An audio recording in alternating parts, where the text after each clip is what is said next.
All right, how is everyone doing today? Welcome to my channel. This is an educational channel, and we try to help you check out some great theories of everything, all-encompassing theories, grand unified theories, and also magnum opuses, tour de forces, and earth-shattering discoveries. Most of them emanate from obscure sources. We take a look at both ancient and modern sources, and the focus is to take deep dives so that you can figure out how these things work and use them on your own life to help you with your paradigm shifting, your awakening to 5D consciousness, your formation of a holistic worldview, your quest for better spiritual, mental, and physical health, and even your own personal sovereignty. And today is our 274th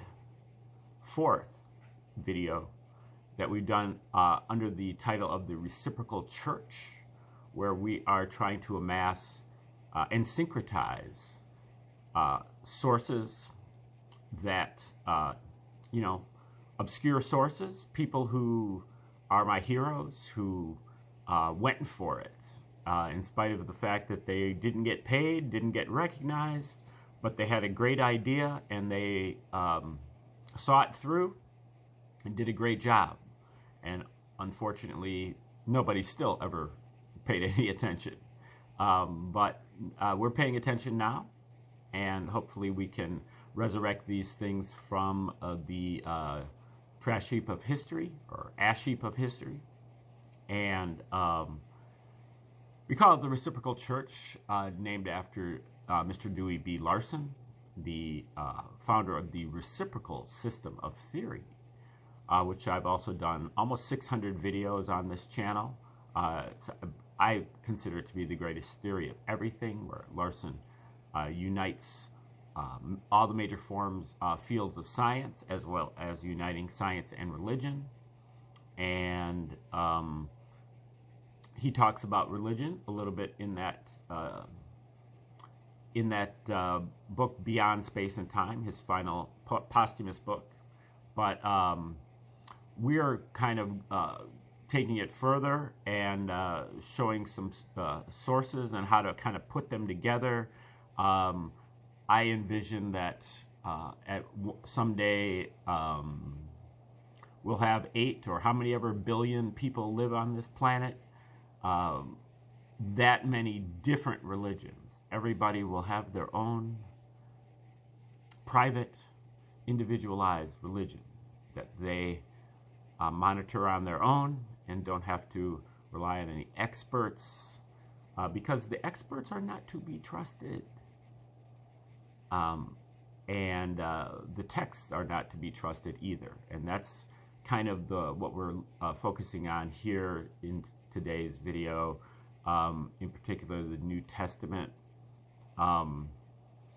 We are doing this mainly because we foresee that all 5 of the major Western religions are going to crash and burn here very soon, because they don't stand up to scrutiny. They stand up to scrutiny, where half-hearted scrutiny, where you kind of look the other way when you see a red flag.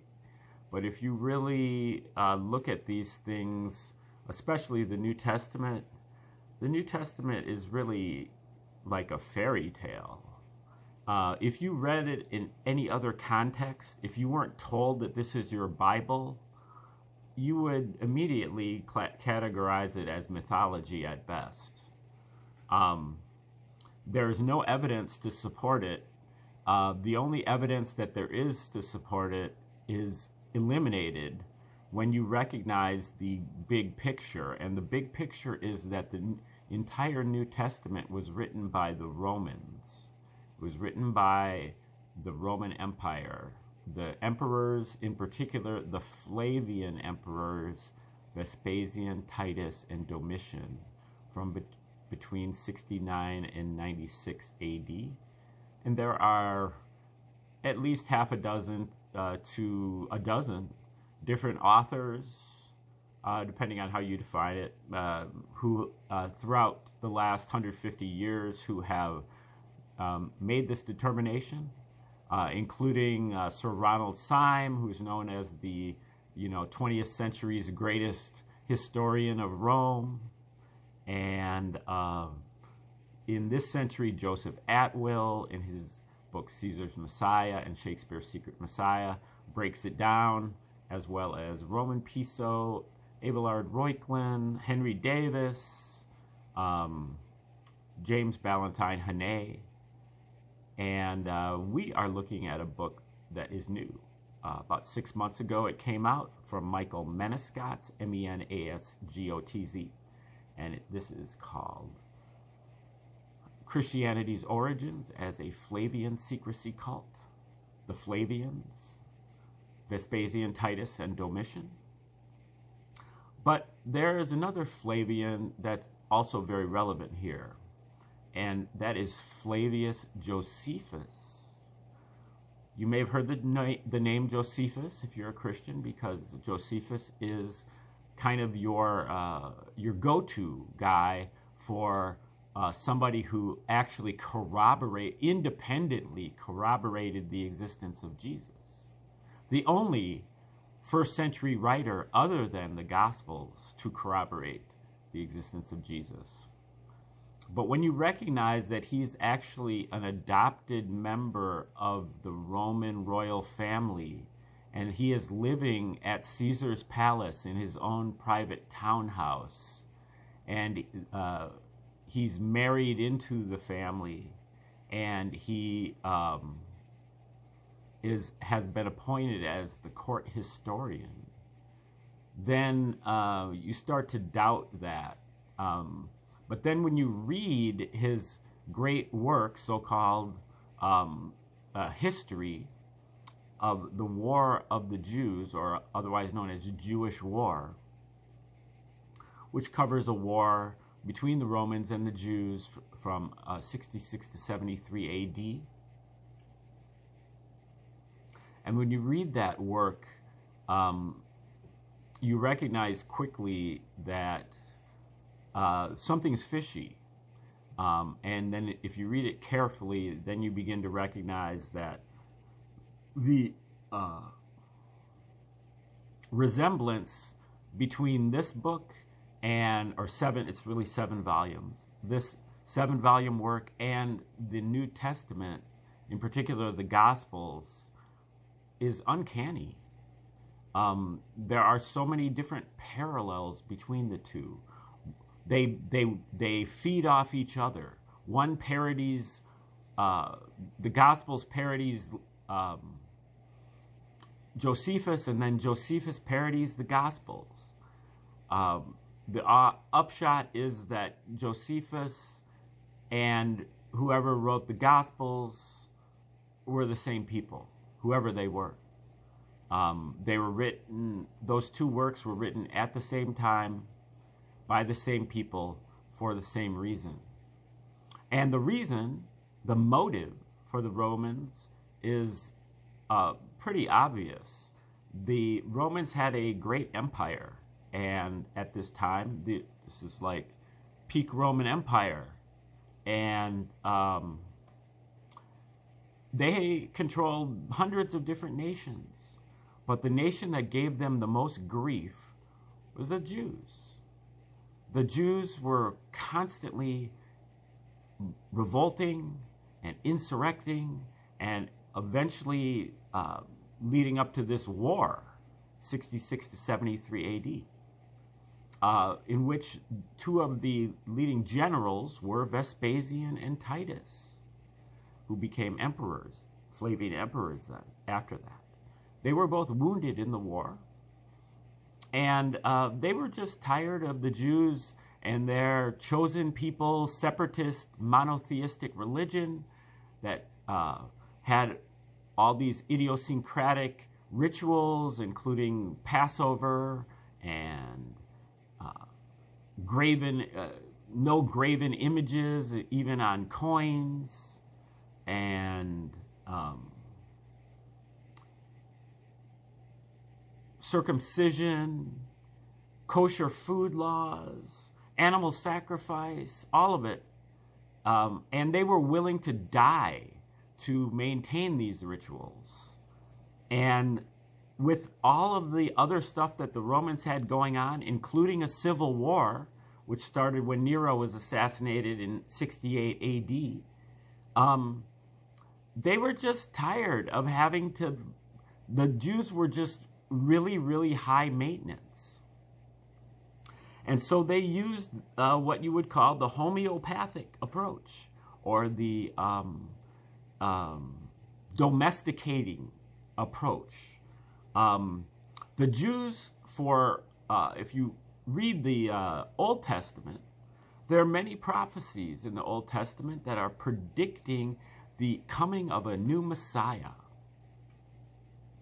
But the Messiah that the Jews were waiting for was a Messiah that was going to be their military commander. The Messiah that was going to help them overthrow the Romans. Kick the Romans out of Judea is what they wanted to do. And there were several candidates there for the Jews, including Judas, what was his name? Judas the Maccabean? No, Judas the, this was in about 6 AD. I believe he was finally stopped. And Judas the Galilean. And there were several other, kind of candidates for this Jewish Messiah that was going to rise up and help the Jews overthrow the Romans. But then when we get to this war in 66 AD, there were three main zealot leaders for the Jews: Simon, John, and Eleazar, otherwise known as Lazarus.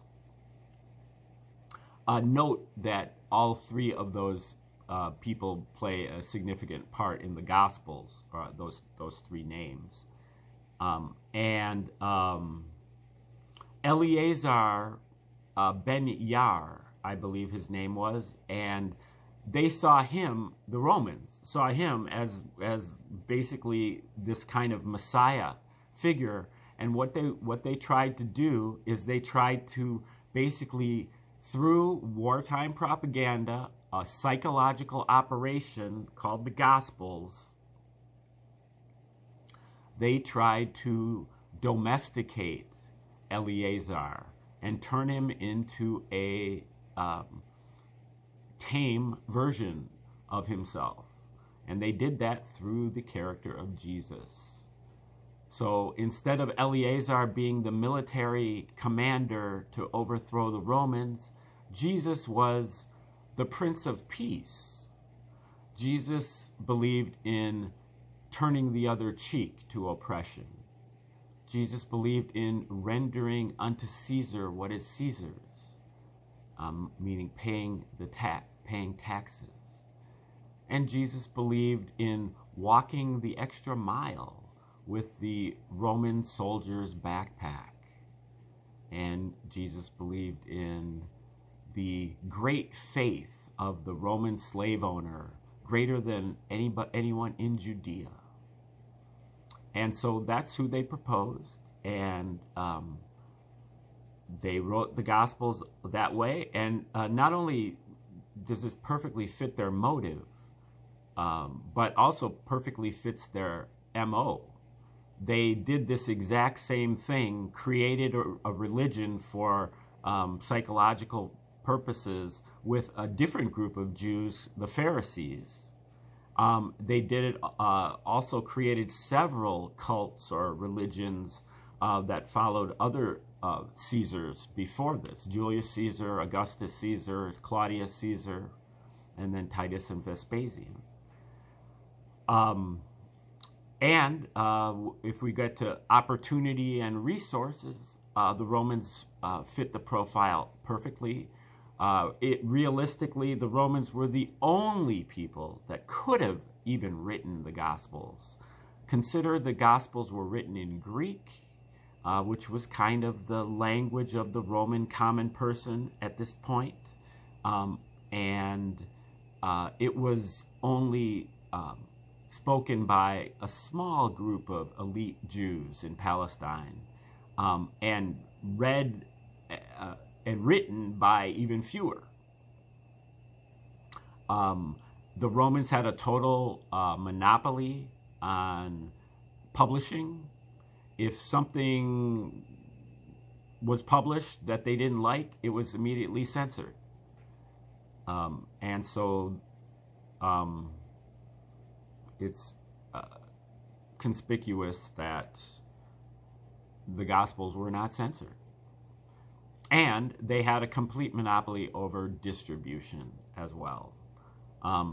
Keep in mind that there was no printing press. All the books had to have been written by hand, and the Romans were the ones who had the slave scribes to do that, to do thousands and thousands and thousands of copies of this. There's just no way that it was going to be coming from Judea.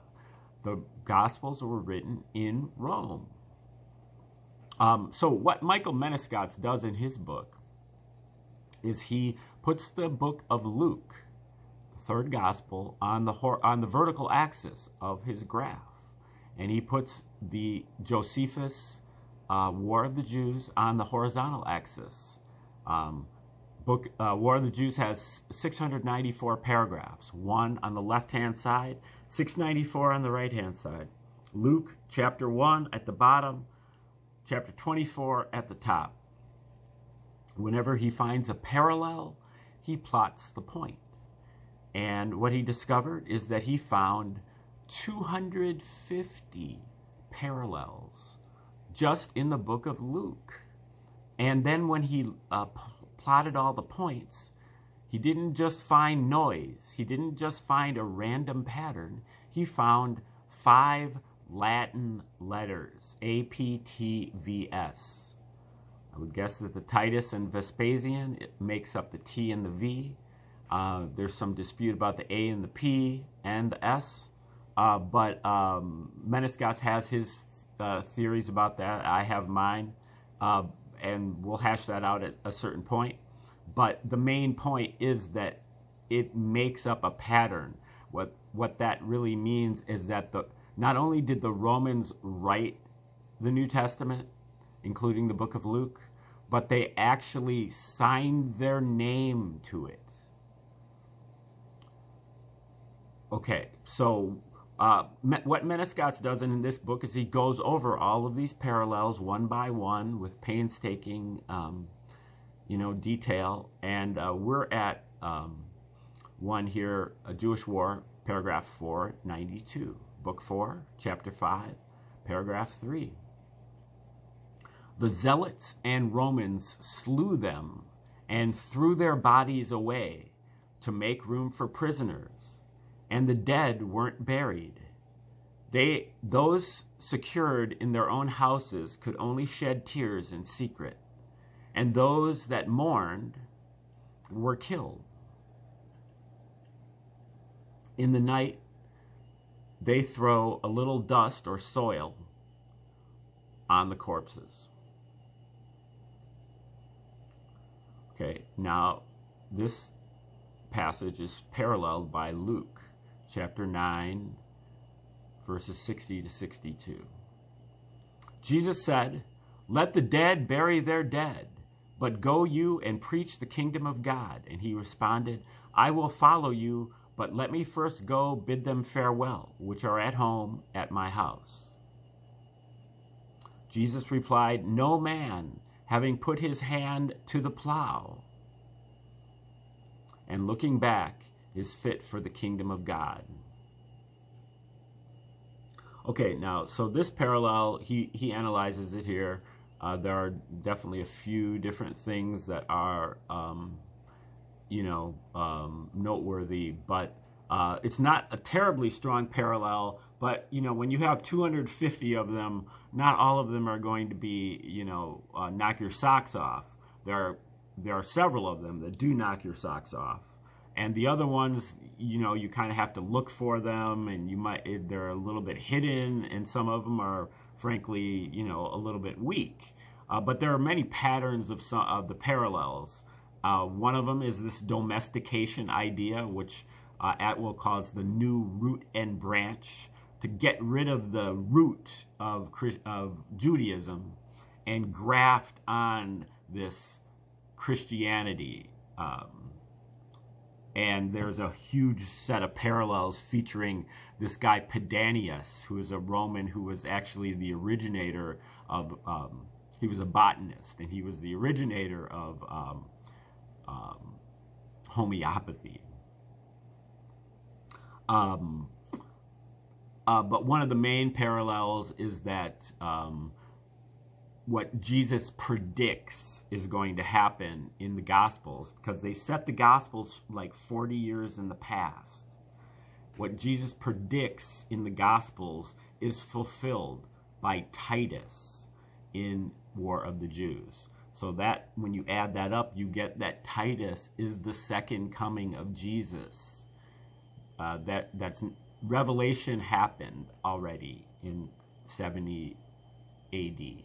70 to 73 AD. Both, Jesus has a 3-year ministry in Judea. Titus has a 3-year military campaign in Judea. What Jesus predicts, Titus fulfills. Jesus predicts it symbolically, Titus fulfills it literally. The place where Jesus makes the prophecy is the exact location where Titus fulfills the prophecy.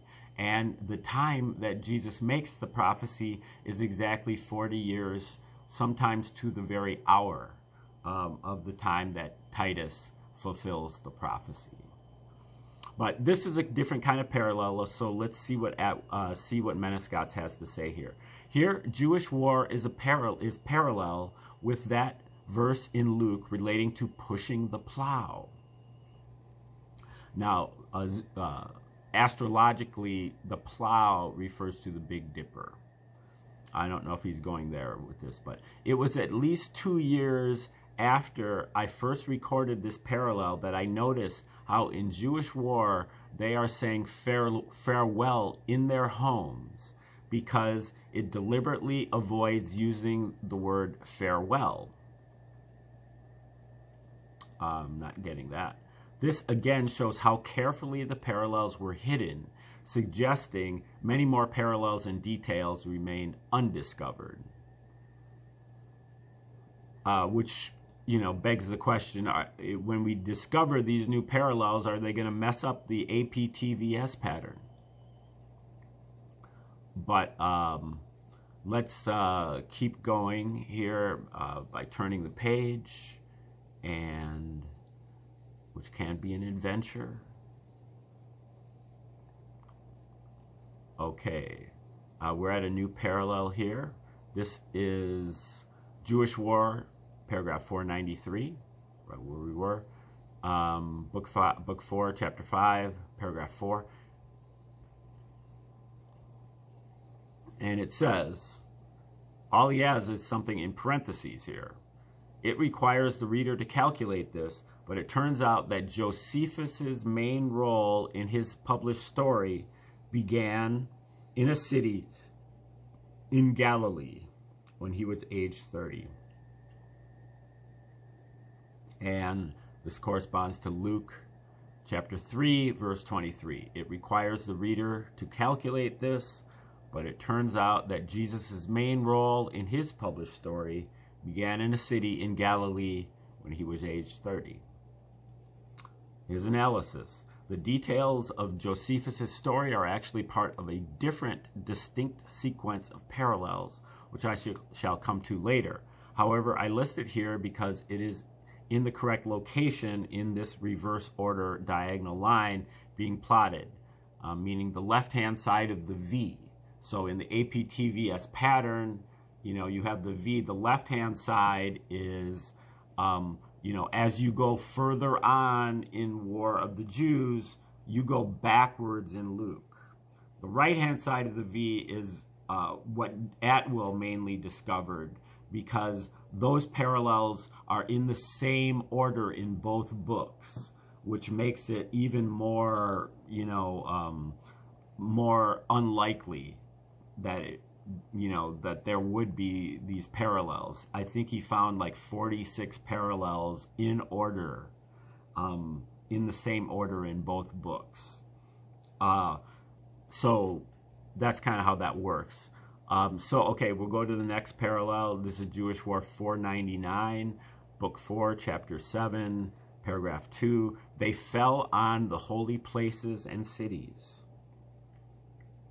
Corresponding with Luke 6, chapter 12, or Luke chapter 6, verse 12. He went out into a mountain to pray and continued all night in prayer to God. Now, he asks a question. How could that one possibly be a noteworthy parallel? I was asking that.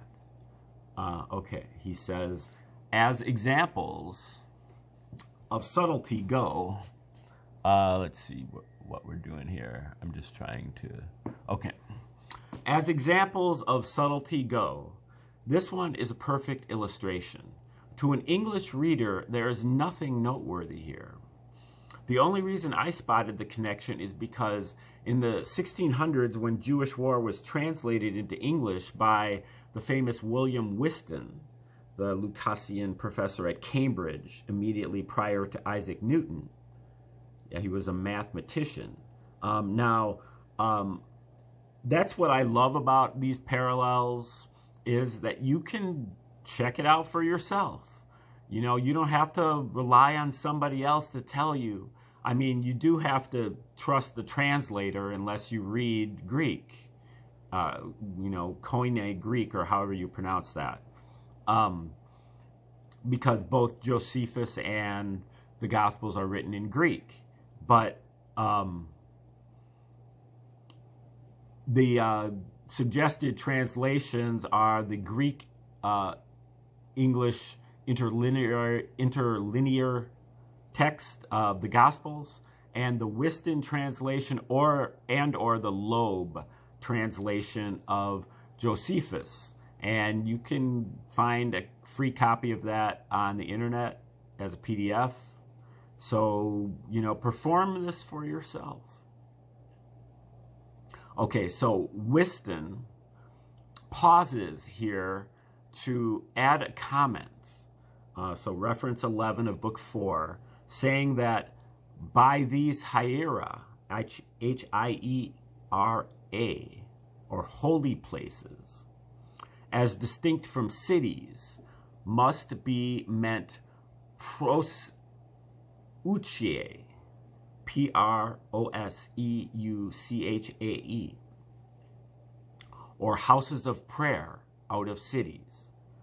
Whiston continues saying that we find mention of this in the New Testament and other authors. See Luke 6, chapter 12, which is the verse that he just quoted, and Acts. So I have the genius of Whiston to thank for connecting Jewish War 499 to Luke 6:12. Indeed, our confidence that there is a significant parallel here is strengthened by what Eliot's commentary for English readers says, which is a widely used Christian text, namely that, quote, the original text of Luke 6:12 at least admits of another rendering. The word translated prayer, proseuchae, the singular of proseuchae, or however you pronounce it, had come to be applied to the place dedicated to prayer. And these also existed at Rome.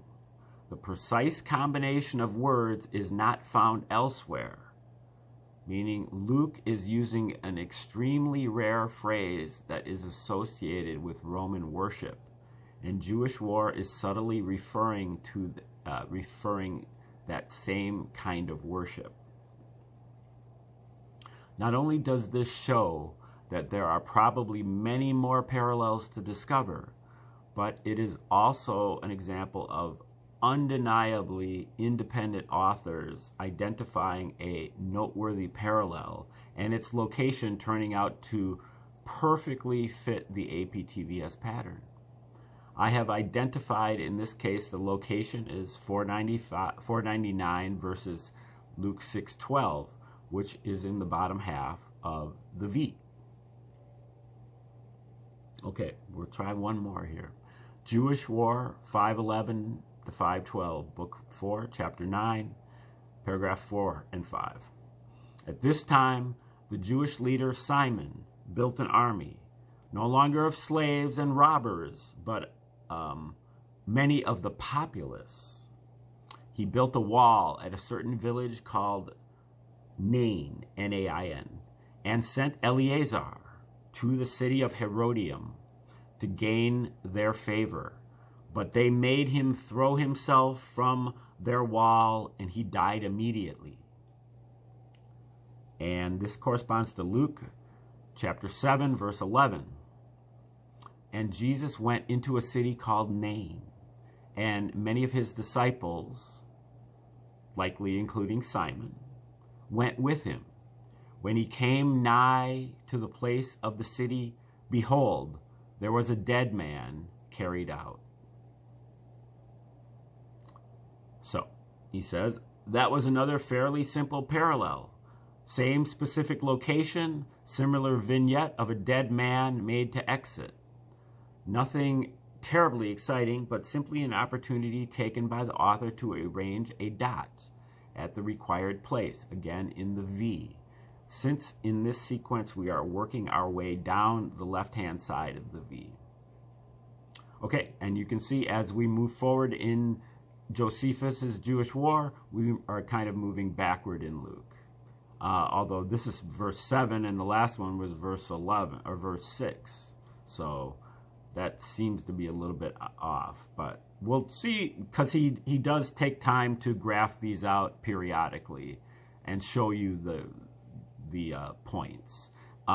If you want to look at the thumbnail, you can see the whole diagram, the thumbnail for this video.